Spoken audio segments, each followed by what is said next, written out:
एक बार एक आदमी एक जड़ी बूटी की तलाश में एक जंगल से गुजर रहा होता है और वो देखता है कि उसे कुछ आवाजें आ रही हैं, कुछ जानवरों की आवाजें आ रही हैं, कुछ इंसान की भी आवाजें आ रही हैं।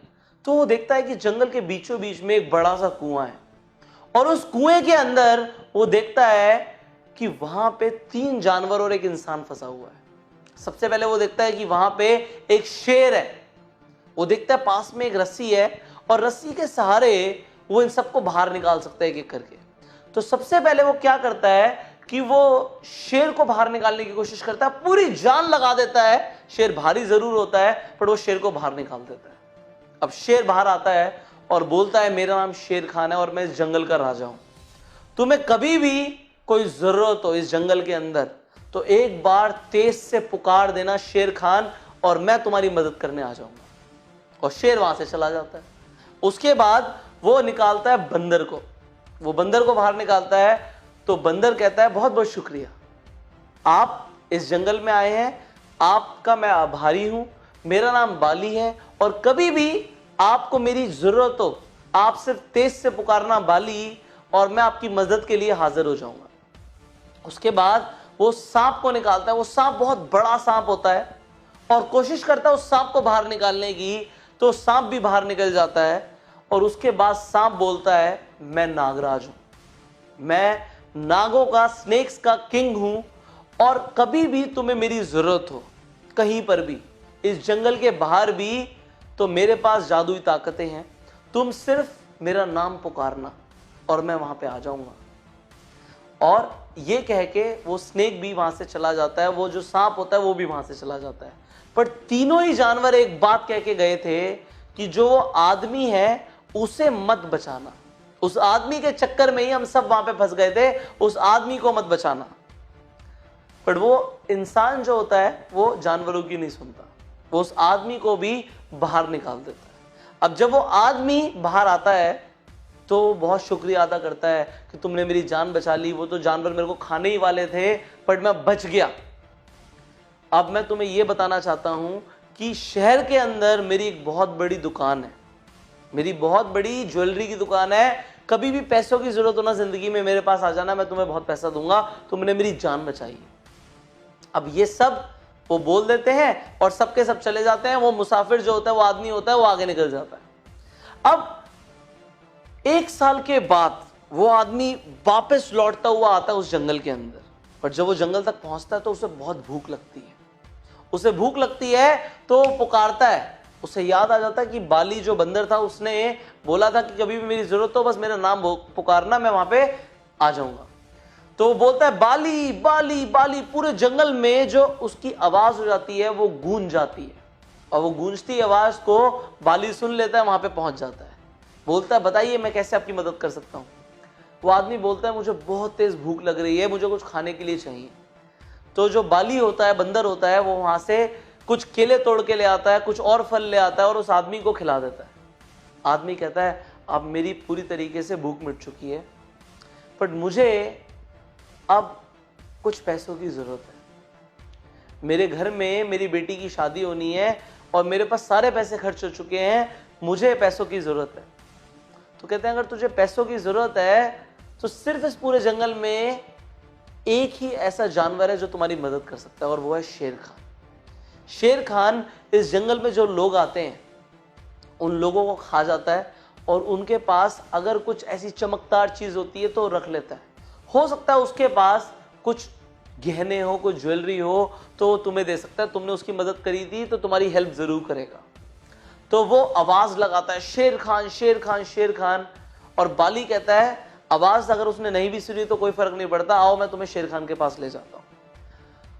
वो बाली बंदर उस आदमी को शेर खान के पास ले जाता है, उसकी गुफा पे ले जाता है। शेर खान बाहर आता है, वो सो रहा होता है, बाहर आता है और उठता वो बोलता है, अरे तुम आए हो, तुमने मेरी मदद करी थी, कोई नहीं, मैं तुम्हें आज बहुत सारा जेवर देने वाला हूं, गहने देने वाला हूं, ये ज्वेलरी देने वाला हूं, जो मैंने जो लोग यहाँ पे आए थे जंगल में उन लोगों को खा गया, और उनकी जितनी भी ज्वेलरी है वो सारी मैं तुम्हें दे देता हूँ। वो आदमी बहुत खुश हो जाता है, वो सारी की सारी ज्वेलरी को अपने कुर्ते में बांध लेता है। अपने कुर्ते में बांध के उसे याद आता है कि अरे एक लाला मिला था मुझे, उसने बोला था मेरी ज्वेलरी की शॉप है, मैं सारी की सारी ज्वेलरी उसे बेच दूंगा, मुझे पैसे मिल जाएंगे। अब वो आदमी पहुंच जाता है उस लाला के पास। अब लाला के पास जब पहुंचता है तो लाला बहुत अच्छे से स्वागत करता है, अरे तुमने मेरी जान बचाई थी। वो अपनी सारी वो ज्वेलरी उस लाला को दे देता है जो उसे शेर खान से मिली थी। लाला बहुत ध्यान से उस ज्वेलरी को देखता है और बोलता है ये ज्वेलरी तो नायाब है, ये किसी आम इंसान की तो नहीं हो सकती। और फिर उसे समझ आता है अरे ये ज्वेलरी तो राजा के बेटे की हो सकती है, राजकुमार की हो सकती है, जो जंगल में शिकार करने गया था और लौट कर नहीं आया। हो सकता है शेर ने उसे खा लिया हो और ये सारी की सारी ज्वेलरी उसकी है। बट राजा ने इनाम रखा हुआ है कि जो भी बताएगा कि मेरा बेटा कहां गया या किसने उसे मारा है, तो राजा उसे इनाम देगा। वो उस आदमी को बोलता है तुम यहीं पे बैठो, मैं आ रहा हूं।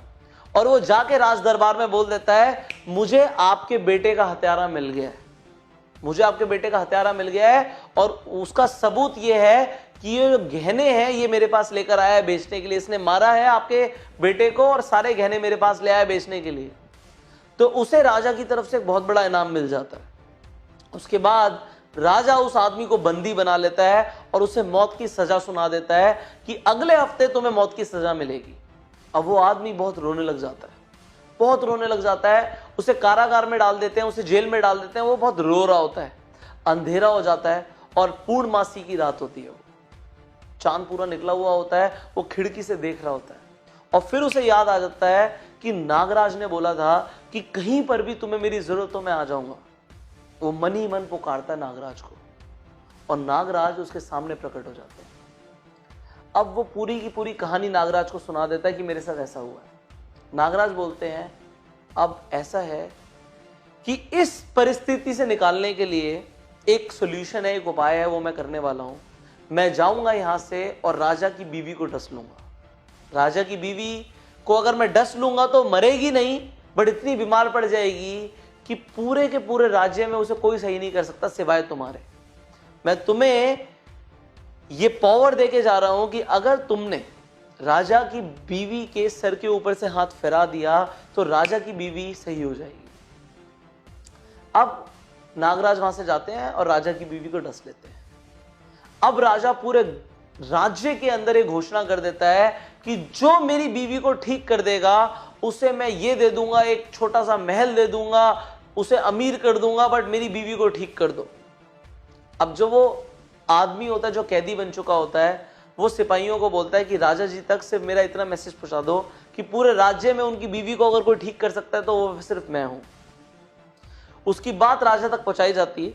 वो आदमी वहां पे जाता है, रानी के सर पे हाथ फेरता है और रानी ठीक हो चुकी होती है। रानी पूरी तरीके से ठीक हो जाती है, उसे होश आ जाता है, वो उठती है और पूरी तरीके से ठीक हो चुकी होती है। राजा बोलता है ये तुमने कैसे किया। अब वो आदमी राजा को पूरी की पूरी कहानी सुना देता है शुरू से लेके कि वो कैसे शेर खान से मिला, कैसे वो नागराज से मिला, कैसे उस आदमी से मिला, पूरी कहानी बता देता है। और राजा को समझ आ जाता है कि यहां पे जो दोषी है वो आदमी है, वो लाला है। और अब उस लाला को मौत की सजा सुनाई जाती है। वो आदमी को वो महल मिल जाता है, उसे इनाम मिल जाता है और वो आदमी अब अपनी बेटी की बहुत अच्छे से शादी कर देता है।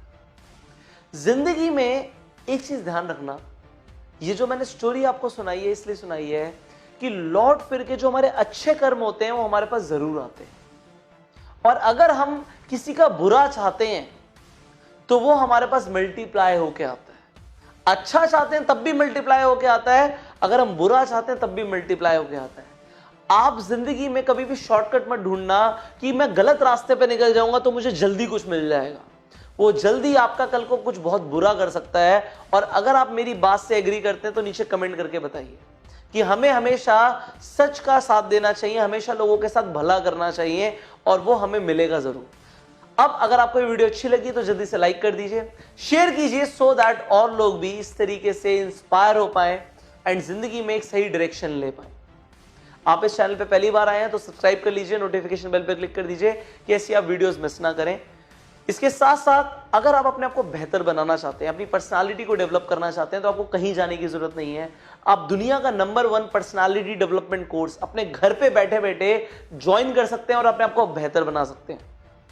उसके लिए आपको क्या करना पड़ेगा, आप हमारा advance personality development course join कर सकते हैं अगर आप इस नंबर पे फोन करें जो आपकी स्क्रीन पर आ रहा है। इस नंबर पे फोन करके आपको सारी डिटेल्स मिल जाएंगी इस कोर्स की। एंड अगर आप जानना चाहते हैं आपको क्या क्या सीखने को मिलेगा, तो अपने फोन में आप पीडीएफ डाउनलोड कर सकते हैं इस वीडियो की डिस्क्रिप्शन एंड कमेंट बॉक्स में जाके। जो पीडीएफ के लिंक है उन पे क्लिक करके उन पे क्लिक कीजिए, पीडीएफ डाउनलोड हो जाएगी। कॉल कीजिए जो स्क्रीन पे नंबर आ रहा है इस कोर्स को ज्वाइन करने के लिए अभी के अभी। एंड मैं आपसे मिलूंगा अगली वीडियो में। Till that time, you go self made.